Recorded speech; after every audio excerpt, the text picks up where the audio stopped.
Hi, welcome to Inaru ETV Bharat. We have a really special guest with us, astronaut Sunita Williams. She's here for the Kerala Literary Festival.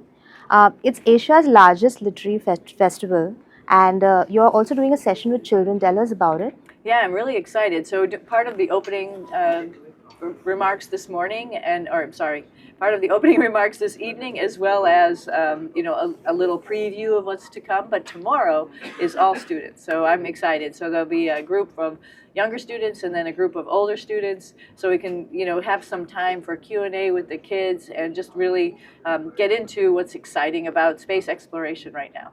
So you're kind of passing the baton on with your mentees and with these things you're doing with children over here and in the US. Yeah, absolutely. It's obviously, I think my retirement was out there in the news a little bit, and I retired at the end of the year, actually, and just happy to do that because I know the space agencies are in, good hands right now. The younger generation has trained. We have them flying to space, getting leadership roles, and just excited for them to be the ones to teach the kids who are in school about STEM, about space exploration, and bring them along. So I feel really good about it, and that's our, the biggest compliment is actually when someone can take your job and do it better. And what's your relationship with books? Did you grow up reading books? Did you read science fiction a lot? Did that get you into space? I read books, not science fiction. I'm not a huge science fiction fan, actually. Okay, I really, of course, when I was a kid, I liked books about animals. I like little mystery stories and stuff. I like now historical fiction is interesting to me because it gives you another aspect of history, or even just history, but more about like the people and what they were doing at a specific time. I think that's really intriguing to me, what makes a person. Which book are you reading right now? What am I reading? I got a book when I was in Slovenia. It's called Slovenology, which is really interesting. It's just about like little funny things about Slovenia if you're touring and if you're looking around. But it's about a gentleman who actually married a lady who was, he's not Slovenian, married a lady who was Slovenian. So how he's breaking into that culture, which is fascinating. Oh, it's fiction. It's not fiction. It's non-fiction. It's non-fiction. Yeah. It's based on a true story. Yeah. And then I also was given a present in the last couple months from a friend of mine. It's Sadhguru's book. So I've been reading that, but I like to those types of books. I like to read a little bit of it and then just think about it for a little while. So I'm not rushing through that. I think I'll miss the point if I rush through. Speaking of Sadhguru, you also believe in mindfulness. You practice mindfulness up in space also, and you also have talked about doing yoga.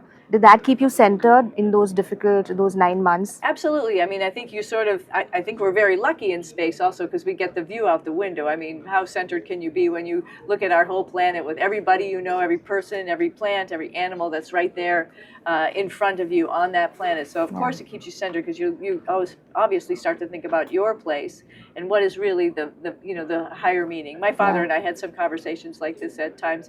Sometimes, somehow, here on Earth, we get a little bit distracted by all the things that are going on. Not to mention your phone and the connectivity. And so it's, I think, being in space was really a luxury where you really had the opportunity to focus, and having that view out the window really made that enjoyable.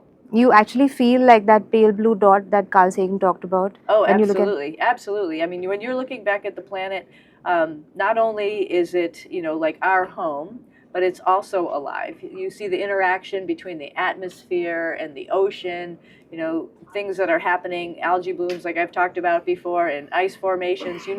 Things are happening as the seasons are going by. Hurricanes, you see them forming in the ocean or over the ocean going across.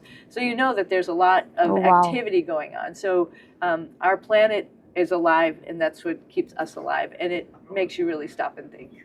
And you've also going through something like this, spending 9 months in space, it also calls for a little bit of a sense of humor, to not get too serious about things and to not lose hope.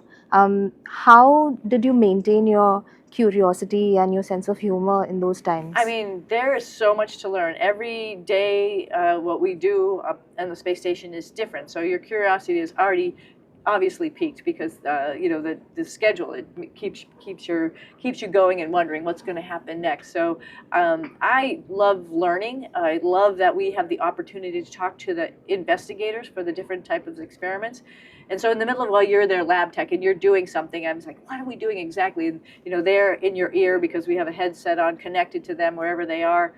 And they're telling you that what amazing science that they're doing. And it's like, wow, I never thought of this. How did you guys think of this? You know, I'm just the guy who's doing this stuff, but they're imagining all this kind of experiments and processes that we're doing up in space. And it's fascinating to me.